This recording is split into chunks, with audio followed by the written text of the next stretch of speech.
ये उनके लिए है जिनको देना होगा एग्जाम अभी। तो आम वालों का आपने काट दिया। अखबार में फोटो आ रहे हैं भाई, जो हाँ। पूरे साल तैयारी कर रहे हैं उनके उनके लिए लिए आ रहे हैं। तो मैंने एक मॉक में स्कोर किया हाईएस्ट स्कोर। शुभतोष ने आई एम कैट का एग्जाम दिया, उसको आई एम भाई फोड़ दिया भाई। अच्छा ऑनेस्टली अब तो बता दे अब तो पता क्या किया, क्या से किया। मैं बता ये रहा हूँ। उनके लिए है जिनको देना होगा एग्जाम अभी। भाई हाँ, ठीक है। मैं बात इसके साथ घूमने निकल गया था मैं मेंस के बाद।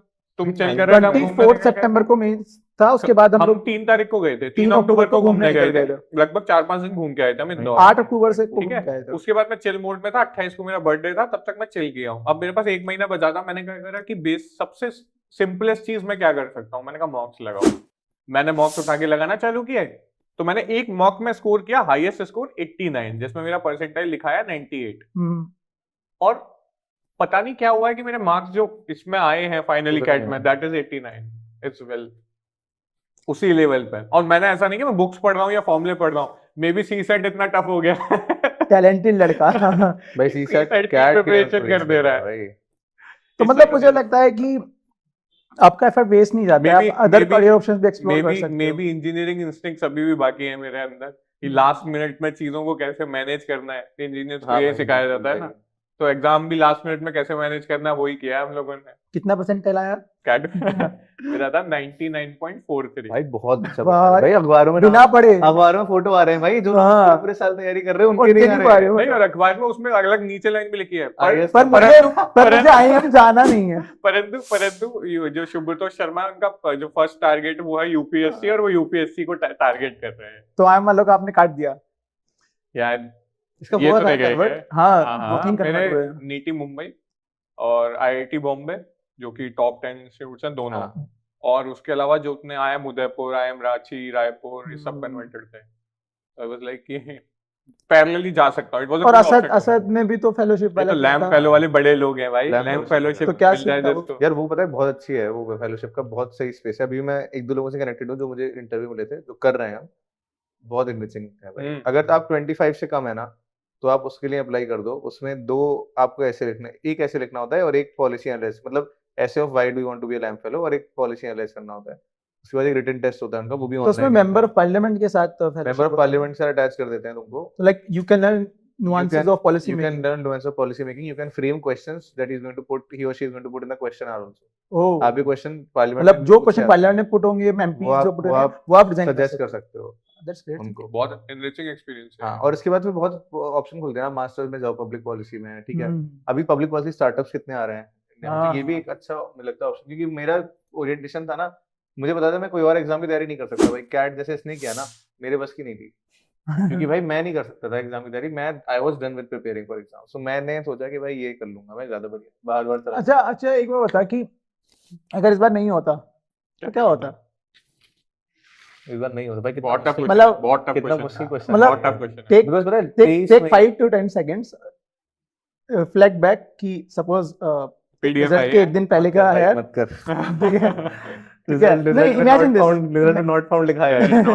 इमेजिन दिस कि रिजल्ट के एक दिन पहले रिजल्ट आया है, ठीक है। Again you searched Asad Zubairi, not found. Not found. क्या रिएक्शन होता? भाई पता है कॉम्प्रिहेंड नहीं कर पा रहा हूँ मैं। लेकिन मैं बताता हूँ, ये होता पहली चीज तो मैं छोड़ देता यूपीएससी तैयारी। 3 अटेम्प्ट हो गए थे मेरे, मैंने 3 अटेम्प्ट दिए थे अपने आप को, इससे ज्यादा मैं नहीं करता। तीनों सिंसियर भी थे। खत्म हो जाता भैया, तीनों सिंसियर अटेम्प्ट थे। मतलब पहला तो मैं नहीं कहूंगा, लेकिन 2 बहुत सिंसियर थे। तो भाई मैं तो पहला डिसीजन तो ये होता कि यूपीएससी को नमस्ते करके मैं निकल लेता अपने रास्ते। अब वो क्या रास्ता होता वो मुझे नहीं पता, लेकिन वो मोस्टली मैं लैम्प ही ज्वाइन करता, ठीक है। लैम्प में लगाता, पूरे साल की फेलोशिप है वो। उसके बाद मैं ट्राई करता बाहर निकलने का, मास्टर्स करने आता, ऐसा कुछ होता। लेकिन वो चोट नहीं पड़ती भाई कभी।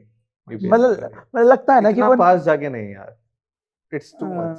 ढोलपुर हाउस के अंदर 2 बार जाके, मतलब my heart goes out to everyone जो उस रूम के मल्टीपल अंदर इंटरव्यूज दे चुके जाकर आए हैं and they are not in the उनका लिस्ट। हुआ बिकॉज नहीं। आई थिंक, मैं पता है अभी भी बता रहा हूँ, मैं अलीगढ़ में कोई किसी को जानता हूँ जिन्होंने 3 इंटरव्यू दिए थे अपने टाइम पे, 4 अटेम्प्ट में, ठीक है।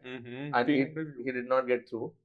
भाई आज तक व्हेन वी आर टॉकिंग, एक ना एक बार उनके ये आता है कि उन्होंने ये पूछा था तो मैंने ये बताया था, और मेरा आंसर अच्छा था और मेरा ये था। क्योंकि भाई उस बात को मतलब जिंदगी भर जाता नहीं साल है। हो गए उस बात को, बट दैट जख्म नेवर फिल्स अप भाई। हाय, मैं हूं doctor Khan, founder and director of KSG। मेरे बारे में जानने के बाद और मेरी कहानी सुनने के बाद जोश टॉक ने मुझे अप्रोच किया और उसके बैकड्रॉप में आज एक मैं बहुत बड़ा अनाउंसमेंट करने वाला हूं आपके लिए। जोश टॉक ये मानते हैं कि उनके परिवार में बहुत सारे प्रतिभावान व्यक्ति हैं, बहुत सारे टैलेंटेड लोग हैं और उनके पास देश में कुछ करने की बहुत बड़ी इच्छा शक्ति है, बट किसी वजह से, फाइनेंशियल कारणों से या कोई और ऐसी दिक्कत की वजह से, जिसकी वजह से वो उस गुणवत्ता के ट्रेनिंग या सपोर्ट को प्राप्त नहीं कर पाते हैं जो कि उन्हें उन सफलता के मुकाम तक ले जाएगी जहां पर वो देश की सेवा कर सकें। मैं मानता हूं कि देश के हर युवा में एक प्रतिभा है। जोश के माध्यम से आज मैं ये एक बड़ी अनाउंसमेंट करना चाहता हूं कि फाइनेंशियल इशू की वजह से अगर कोई स्टूडेंट अपनी प्रतिभा का प्रयोग नहीं कर पा रहा है तो वो दिक्कत आज के बाद नहीं रहेगी।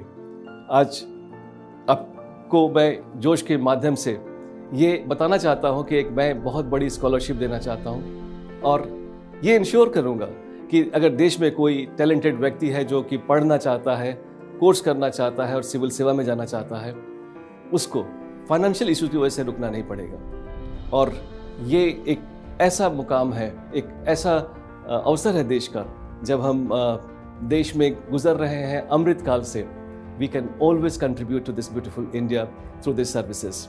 इसके बारे में जो स्कॉलरशिप के बारे में डिटेल्स चाहिए वो नीचे दिए गए लिंक में अवेलेबल हैं एंड हम साथ मिलकर आगे बढ़ते हैं।